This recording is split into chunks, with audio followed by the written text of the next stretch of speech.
8,500 BCE, the final day of a Stone Age village on the eastern Mediterranean coast. Seawater slowly flooded the village's central plaza, submerging the stone foundations built by their ancestors. Following plans passed down through generations, the villagers methodically loaded their final belongings onto wooden rafts and migrated to their new inland settlement. 3 days later, this 300-year-old village vanished completely beneath the waves. Today, when sea levels rise just 3 millimeters, coastal cities panic. When typhoon storm surges flood streets, modern society descends into chaos. The Maldivian government has drafted a national relocation plan for a 30-centimeter sea level rise, while the Netherlands spends billions on seawall defense systems. Yet archaeological evidence shows that Stone Age humans faced sea level changes of 40 millimeters per year, totaling 120 meters of rise, and not only survived but built even more prosperous inland civilizations. These prehistoric societies had no modern technology, no global warning systems, yet successfully managed sea level rise 10 times worse than what we face today. How did ancient humans create environmental adaptation systems that put modern society to shame? The relationship between humans and oceans is as old as civilization itself. Archaeological evidence shows that humanity's earliest settlements were almost all coastal, not because our ancestors didn't know sea levels would change, but because coastal areas provided the richest food resources, the most convenient transportation, and the most fertile alluvial soils. From Mediterranean shellfish gathering sites to North Sea fishing camps, from Black Sea agricultural settlements to Pacific Island communities, early humans chose to live alongside the ocean, accepting risks in exchange for resources. This choice forced our ancestors to become the world's first environmental adaptation specialists. They had to develop survival techniques that could handle continuous sea level changes, techniques that needed to protect entire communities from environmental shifts without modern measuring instruments, weather forecasts, or engineering machinery. The archaeological record reveals that sea level adaptation technologies developed independently across different global regions. From the Mediterranean's Khirokitia to the North Sea's Doggerland, from the Black Sea basin to Australia's coasts, ancient humans developed similar core strategies that weren't recognized and applied again until modern times. Ancient builders discovered a key insight: societies that resist change die, while societies that adapt to change thrive. This principle now forms the foundation of modern climate adaptation policies, but it was hard-won through countless life and death trials by prehistoric communities. Archaeological evidence shows they developed multiple gradual adaptation techniques that allowed communities to transition smoothly with sea level changes rather than waiting for disaster to strike before scrambling to respond. The Khirokitia site complex, discovered in Cypriot waters, reveals prehistory's most sophisticated environmental monitoring system. This network of 47 settlements spanning 3,000 years each featured specialized sea level observation facilities. Archaeologists discovered standardized stone markers precisely inserted into coastal rocks to measure tidal height changes. More importantly, they found recording systems. At an 8,200 BCE settlement, stone tablets with regular markings recorded monthly and yearly water level changes. By comparing records from different settlements, ancient humans could predict sea level rise trends and begin migration preparations 2 to 3 years in advance. This monitoring system's accuracy is stunning. Archaeologists compared ancient records with modern tidal data and found prehistoric observations had annual average errors of just 2 to 3 centimeters. They could predict not only normal tidal changes, but also identify abnormal sea level rise signals, giving entire communities adequate time to respond to environmental changes. The observation network also included inland highland auxiliary observation points. Corresponding observation facilities found 50 kilometers from the coast show ancient humans established cross-regional information transmission systems. Through smoke signals and messengers, coastal observation points could relay emergency information to inland communities within 24 hours. Doggerland's 80,000 square kilometers of archaeological sites showcase humanity's largest-scale organized environmental migration. This ancient European continent, now submerged beneath the North Sea, records 100,000 to 150,000 Stone Age humans' gradual 2,000-year migration process. Archaeological evidence reveals 3 distinct migration phases. Stage 1 was resource pre-positioning, where ancient humans established resource storage points and temporary shelters in inland highlands 10 to 20 years in advance. Stage 2 was population transfer, organizing migrations by age and skill groups, prioritizing children, elderly, and key technical personnel. Stage 3 was cultural continuity, relocating important religious sites and social centers to new settlements. Most ingenious was the dual settlement system. Archaeological discoveries show that during migration transitions, ancient humans simultaneously maintained both coastal and inland settlements, gradually completing population transfers through seasonal residence. Coastal settlements handled marine resource development and environmental monitoring, while inland settlements managed agricultural production and long-term habitation. This system allowed migration processes to span multiple generations, avoiding social disruption from sudden breaks. Material transfer techniques were equally complex.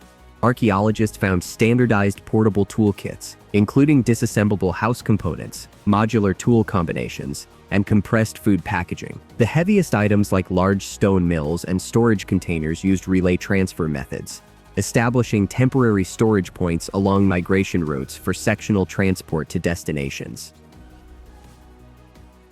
When sea level rise couldn't be solved through horizontal migration, ancient humans developed complex vertical adaptation techniques. Stilt house construction found in late Doggerland sites represents the pinnacle of prehistoric engineering technology. These buildings used 15-20 centimeter diameter oak pile foundations, extending 2 to 3 meters underground, creating building platforms 1 to 2 meters above ground. The structural design allowed seawater to flow freely beneath platforms, avoiding flood impact. More ingenious was the adjustable height system. Pile tops featured wedge-shaped interfaces that could increase platform height based on sea level rise. Waterproofing technology was remarkable. Archaeologists discovered multi-layer protection systems.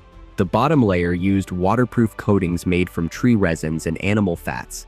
The middle layer employed woven thatch and clay composite materials, and the outer layer featured replaceable animal hide protective covers. This design kept building interiors dry even when seawater completely submerged ground level. Drainage systems were even more complex. Building interiors featured precision drainage networks using hollow animal bones as drainage pipes, connected to drainage outlets above sea level. Rainwater and seepage could automatically drain out, maintaining healthy living environments. These technologies allowed ancient humans to maintain normal life in completely seawater-surrounded environments. Building materials were all locally sourced, but specially treated. Wood underwent seawater soaking and smoke curing to improve anti-rot and anti-insect capabilities. Stone selection favored porous volcanic rock with good thermal insulation and moisture absorption properties. Connection techniques avoided metal entirely, using only wooden pins and rope bindings that were both sturdy and flexible enough to accommodate minor building movements.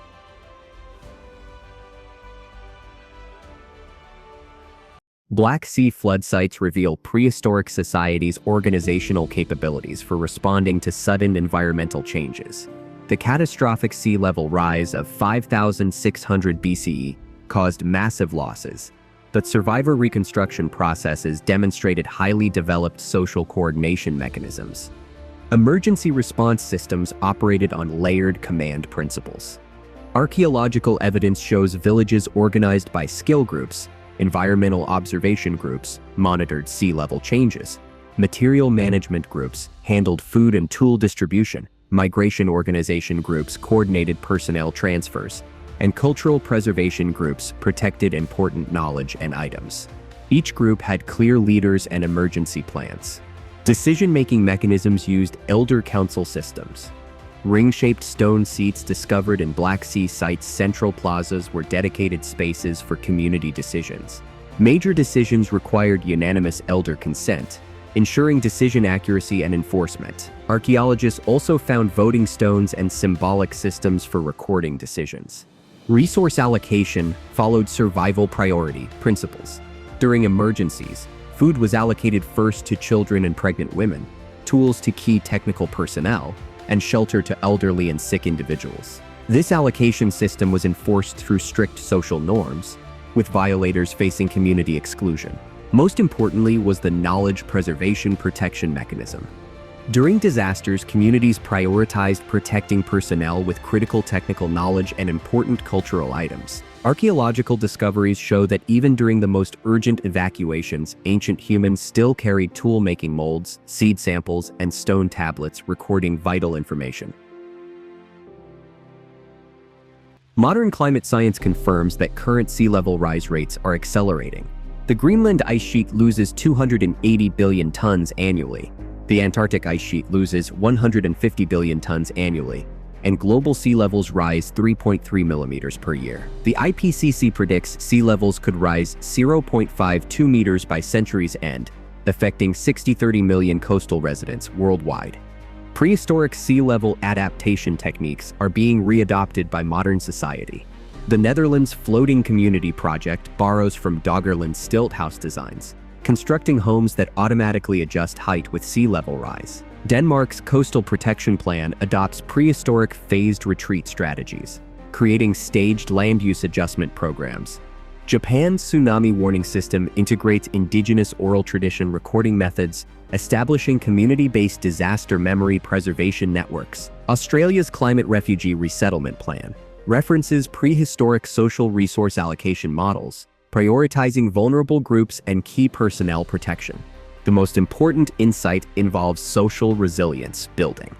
Modern research finds that the most effective responses to environmental change aren't technological solutions, but society's coordination and organizational capabilities. Though prehistoric societies had simple technology, their social cohesion and decision-making efficiency far exceeded modern complex societies. Modern urban planning is beginning to re-examine prehistoric settlement patterns. Singapore's sponge city construction adopts prehistoric drainage technology principles. Venice's flood control engineering borrows ancient vertical adaptation strategies, and the Maldives' National Migration Plan references prehistoric large-scale population transfer experiences. Prehistoric humans' life-tested environmental adaptation wisdom teaches us that true adaptability isn't about resisting change, but about evolving in sync with it. Without modern technology's support, they successfully managed Earth's most severe environmental changes through keen observation, flexible organization, and persistent determination.